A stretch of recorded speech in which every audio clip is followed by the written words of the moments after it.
My name is Ryan Matthews, and I'm about to tell you how I discovered that my wife of 7 years wasn't just cheating on me, she was living a completely different life with another family. This is the story of the most elaborate deception I have ever encountered and how I exposed it all. I'm 35 years old, a software engineer living in Portland, Oregon. For 7 years, I thought I had the perfect marriage with Emma Matthews, a beautiful and successful marketing consultant who traveled frequently for work.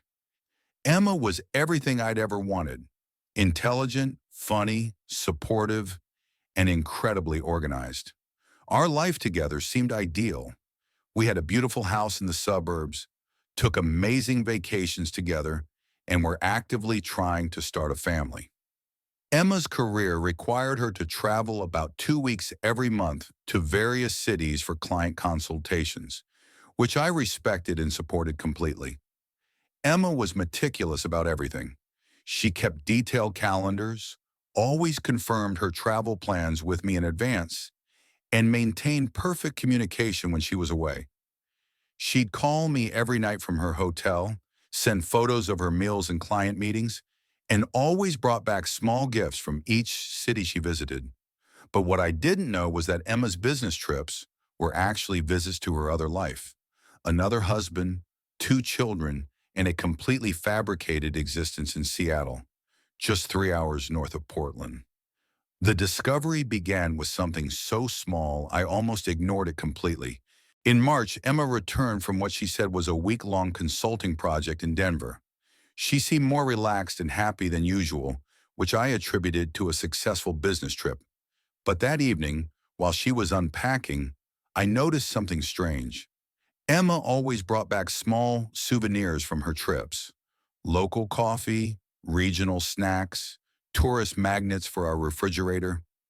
This time she pulled out a coffee mug with Pike Place Market printed on it, clearly from Seattle, not Denver. When I pointed this out, Emma laughed and said she'd connected through Seattle and picked it up during her layover. It seemed reasonable, so I didn't think much of it. But over the next few weeks, I started noticing other small inconsistencies. Emma would mention details about Denver that didn't match what I knew about the city. She'd reference restaurants and neighborhoods that didn't exist, or describe weather that contradicted what I could verify online. More strangely, Emma had developed some new habits. She'd started wearing different perfume, listening to music she'd never shown interest in before, and using phrases and expressions that seemed out of character. When I asked about these changes, she said she was trying new things and expanding her horizons. In April, Emma announced another business trip, this time to San Francisco for a major client presentation. She'd be gone for 10 days, longer than usual, but the project was supposedly very lucrative. The night before she left, Emma seemed unusually emotional. She hugged me longer than normal and told me how much she loved me and appreciated our life together. I thought she was just nervous about the big presentation. What I didn't realize was that she was saying goodbye before returning to her other family.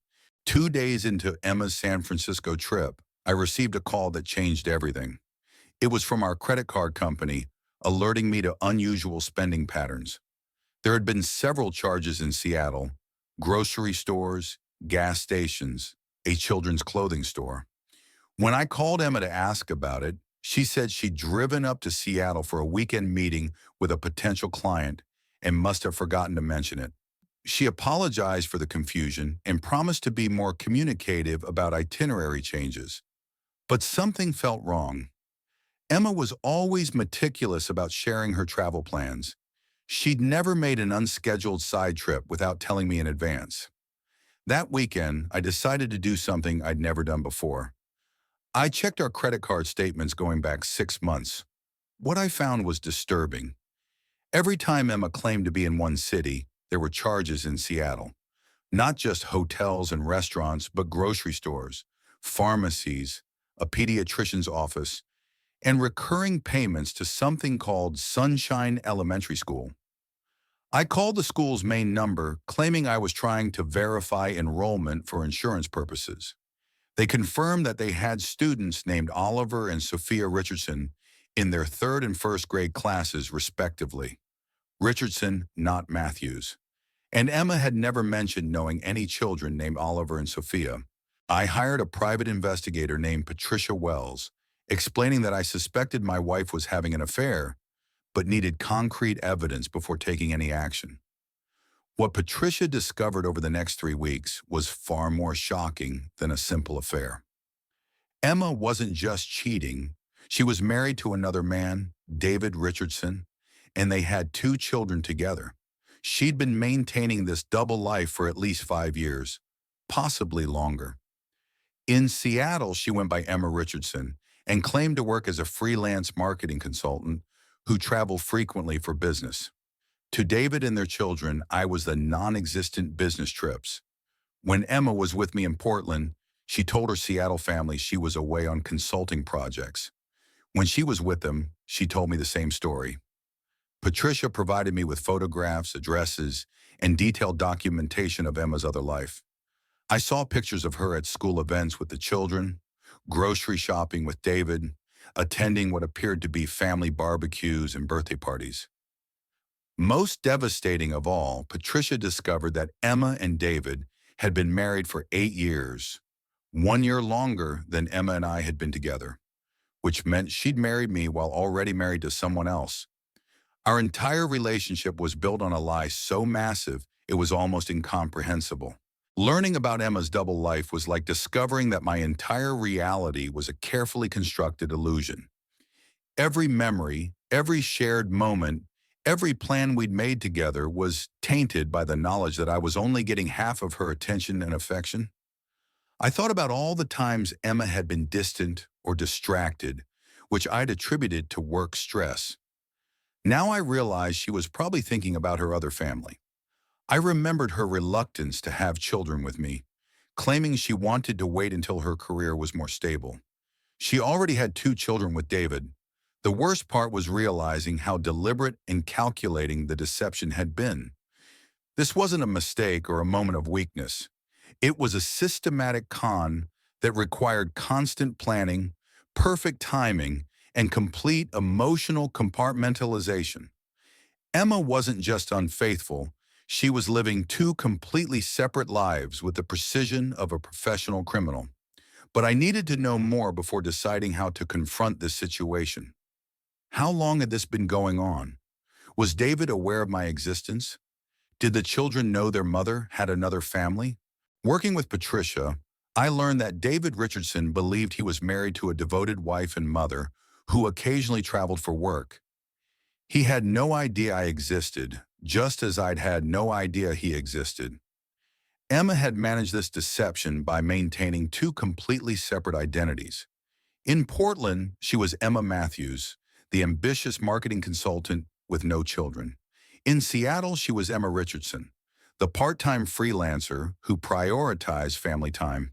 She'd even created different social media profiles for each identity. Emma Matthews had LinkedIn connections and photos from business events. Emma Richardson posted family pictures and mom-focused content. The financial logistics were staggering. Emma was essentially supporting 2 households while maintaining the illusion of a successful consulting business. She'd taken out credit cards and loans under both names, juggling payments and expenses with mathematical precision. But Patricia discovered something that made the situation even more complex. Emma's consulting business was partly real. She did have some legitimate clients who paid her for marketing work.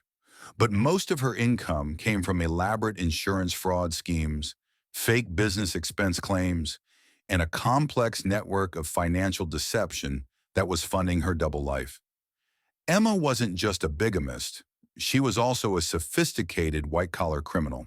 Instead of confronting Emma immediately, I decided to gather enough evidence to expose her completely while protecting myself legally and financially. I needed to document everything before she could destroy evidence or disappear.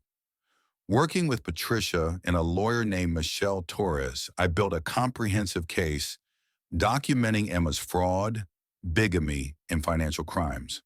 We collected bank records, travel receipts, photographs, and recorded conversations that proved the scope of her deception. I also needed to warn David Richardson without alerting Emma to my investigation.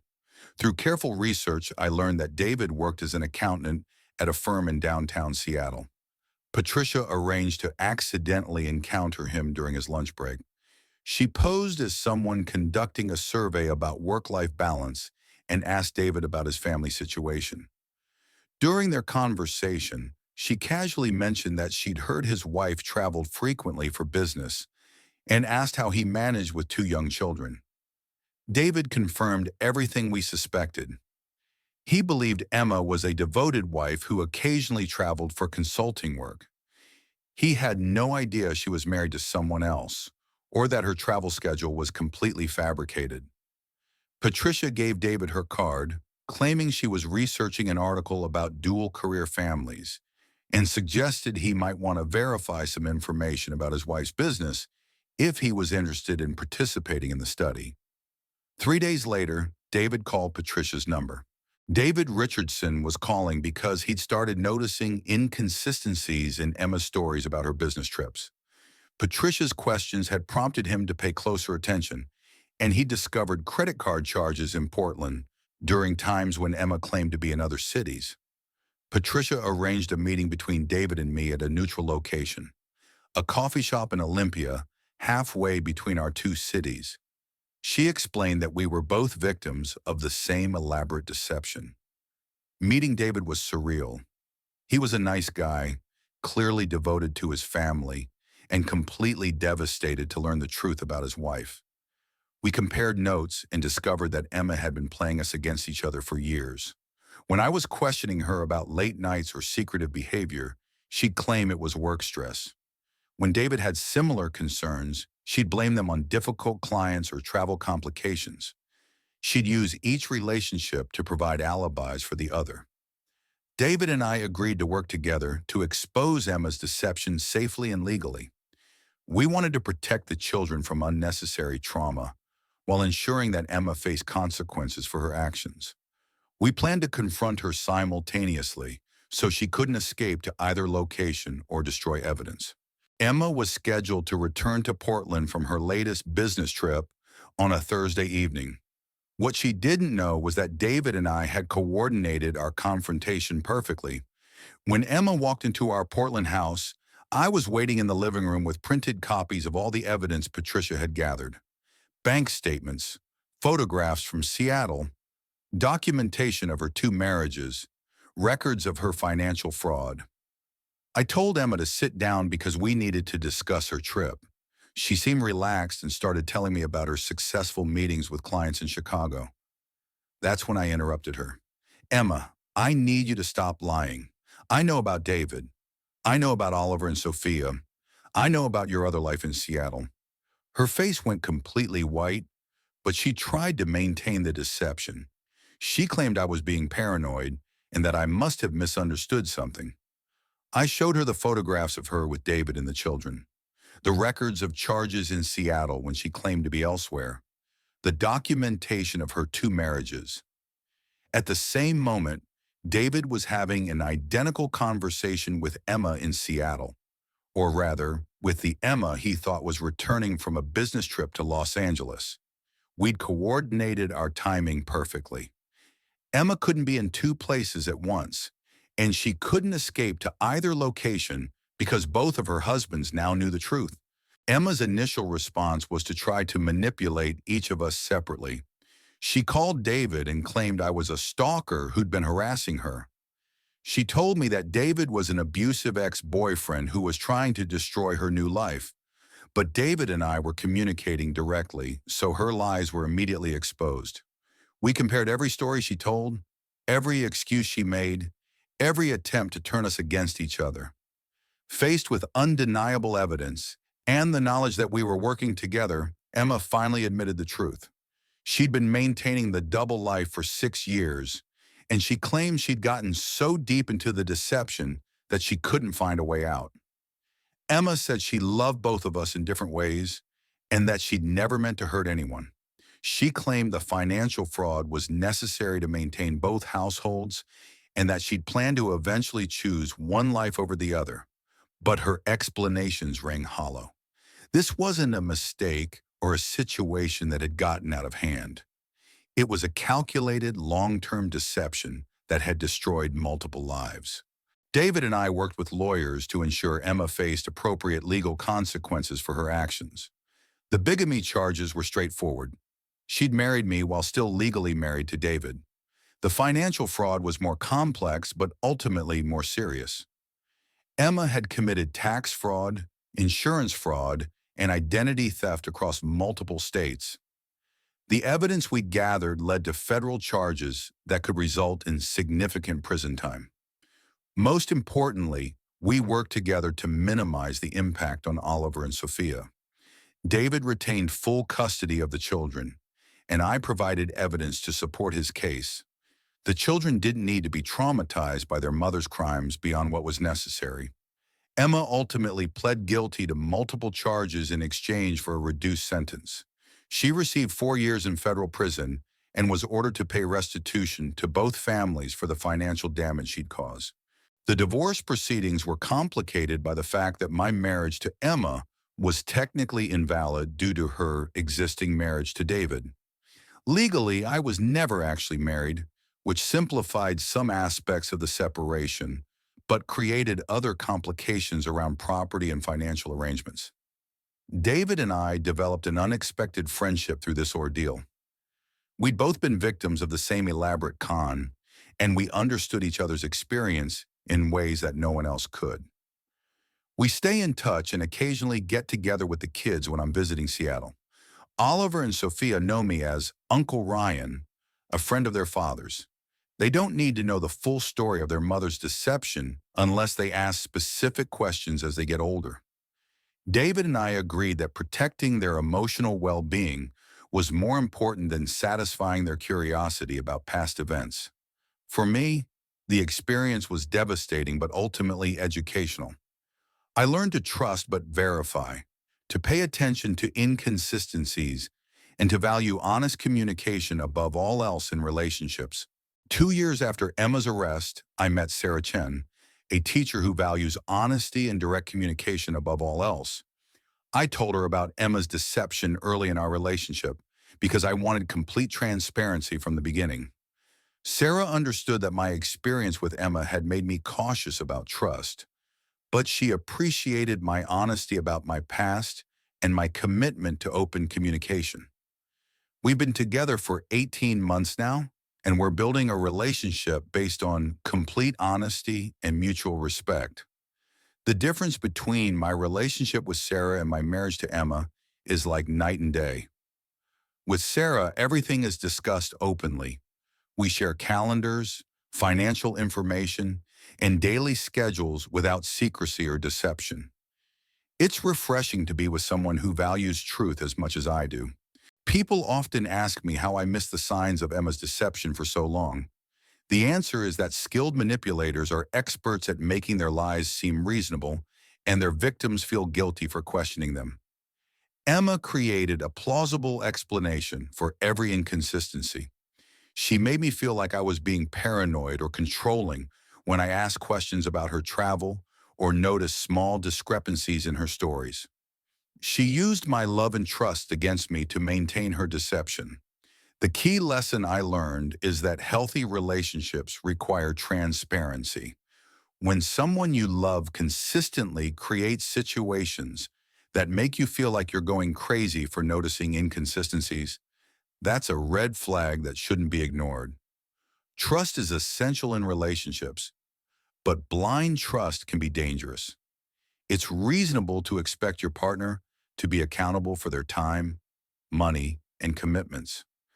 Anyone who consistently resists that accountability probably has something to hide. Emma was released from federal prison last month after serving 3 years of her 4-year sentence. According to the terms of her parole, she's prohibited from contacting David, the children, or me without court approval. I heard through David that she's living in a supervised halfway house in California and working at a call center. She's required to maintain steady employment and attend counseling sessions as conditions of her parole. I don't feel sorry for Emma. She made deliberate choices to deceive and steal from multiple families over many years. The consequences she faced were appropriate for the crime she committed. What I feel is relief that the truth came out when it did. If Emma had continued her deception much longer, the financial and emotional damage could have been even worse. David's children could have suffered more trauma, and more people could have been victimized by her schemes. The experience taught me that some people are capable of extraordinary deception, but they can only maintain their lies as long as their victims remain isolated from each other. When David and I compared notes, Emma's entire house of cards collapsed within hours.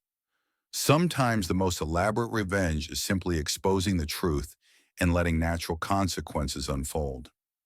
Emma destroyed her own life through her choices. I just made sure the evidence was documented properly. And sometimes justice isn't about getting even. It's about making sure the truth comes to light so that everyone involved can move forward with complete information about what really happened. That's how you handle discovering that your entire marriage was a lie. You document everything, work with other victims, and let the legal system do its job while you rebuild your life on a foundation of truth instead of deception.